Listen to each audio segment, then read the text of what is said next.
Baik, assalamualaikum Bapak Suwan. Di sini kami dari kelompok satu yang beranggotakan Nina Khomasiyah, Dava Hanifah, dan Farhan Rianto akan mempresentasikan hasil diskusi kami mengenai tantangan hukum dalam politik, tantangan hukum dan politik dalam menghadapi globalisasi. Latar belakang ahli pengertian globalisasi menurut definisi Ahmad Suparman yang mengatakan bahwa pengertian globalisasi adalah suatu proses yang menjadikan sesuatu benda atau perilaku sebagai ciri dari setiap individu di dunia tanpa dibatasi oleh wilayah. Globalisasi juga mempengaruhi dalam hukum dan politik yang ada di Indonesia. Lalu dalam aspek politik globalisasi secara sederhana dapat dikatakan sebagai penyempitan dan percepatan keterkaitan daya antar bangsa menjadi seolah hilang. Sebagian berpendapat bahwa globalisasi mendatangkan kematian negara bangsa berdaulat sebagai kekuatan global yang melemahkan kemampuan pemerintah untuk mengendalikan perekonomian mereka dan masyarakatnya sendiri.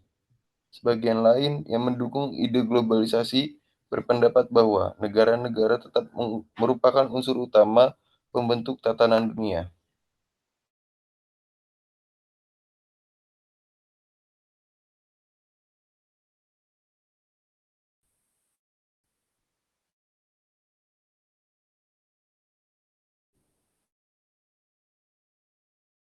Peranan penting dari pemerintah dalam upaya menghadapi era globalisasi ini.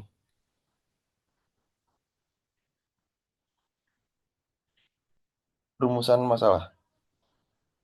Bagaimana tantangan hukum dan politik dalam menghadapi globalisasi dan bagaimana peran pemerintah dalam globalisasi tersebut.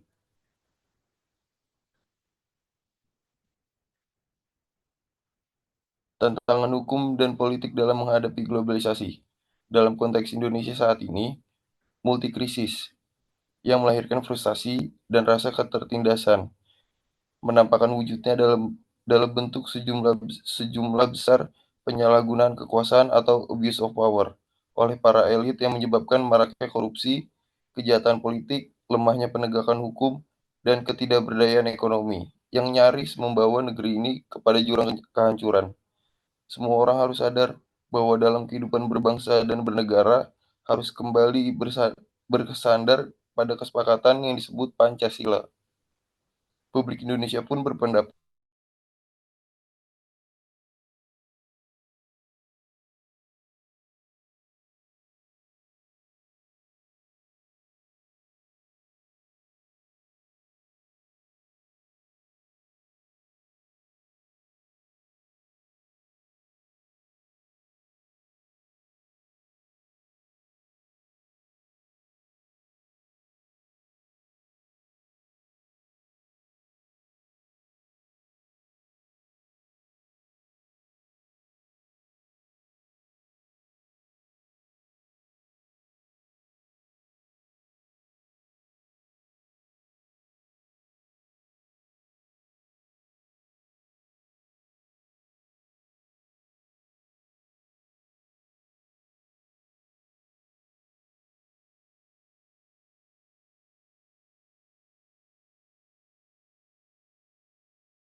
Kemudian, globalisasi sebagai sebuah realitas tidak dapat dihindari. Pada satu sisi, perkembangan telah memberi dampak positif dan negara dapat merasakan manfaatnya.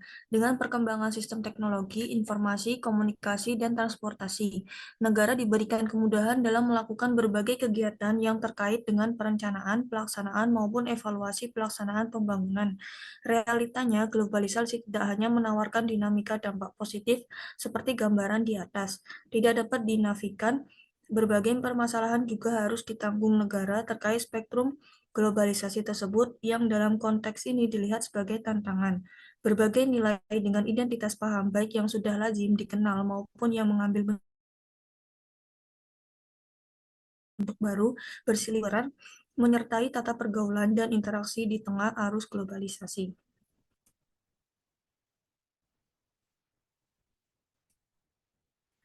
Kemudian dalam konteks politik misalnya, individu yang tertarik secara sosial dan politik sering menggunakan internet untuk memfasilitasi dan meningkatkan partisipasi sipil dan politik mereka. Kondisi demikian dapat mempengaruhi corak berpikir baik masyarakat maupun penyelenggara negara. Hal ini sejalan dengan uraian yang menyebutkan bahwa di era globalisasi, rentan sekali masuknya nilai-nilai, norma, bahkan ideologi baru. Dari dinamika lalu lintas pergaulan, interaksi, dan akses terhadap nilai-nilai yang berkembang, seperti apakah tantangan yang harus dihadapi negeri ini, kiranya menarik untuk dilihat secara lebih rinci.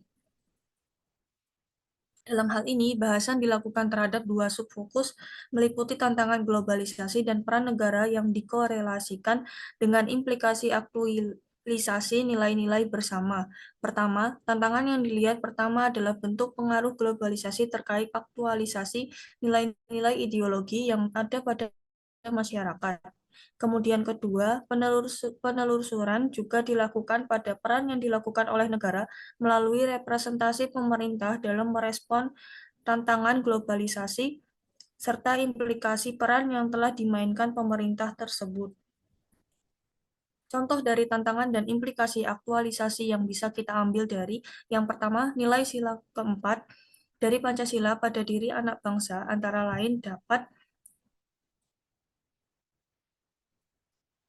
hasil interaksi nilai kerakyatan yang dipimpin oleh hikmat kebijaksanaan dalam permusyawaratan perwakilan versus nilai liberalisme dan hegemoni sekretarianisme. Yang kedua, pemilihan calon anggota legislatif atau pejabat publik lainnya atas dasar etnisitas bukan satu-satunya isu praktik politik identitas.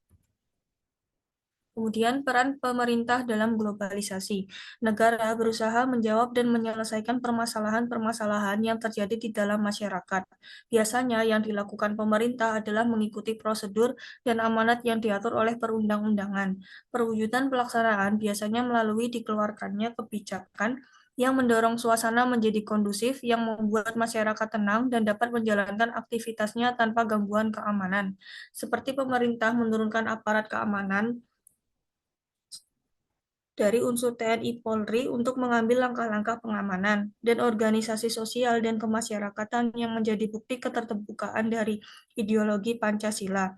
Perundang-undangan yang dikeluarkan negara tentu merujuk pada Pancasila dan konstitusi negara.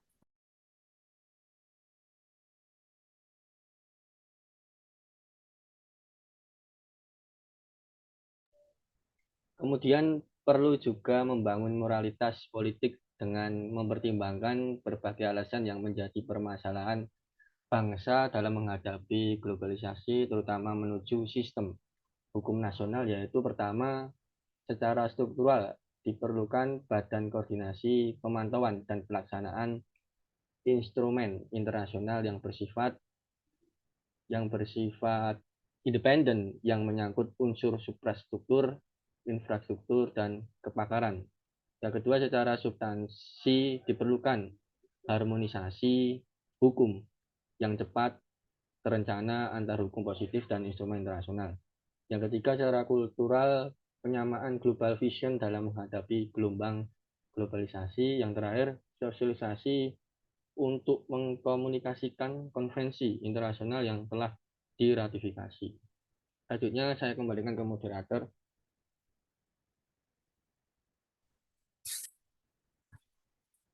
Baik, mungkin sekian dari kelompok kami yang dapat dipresentasikan.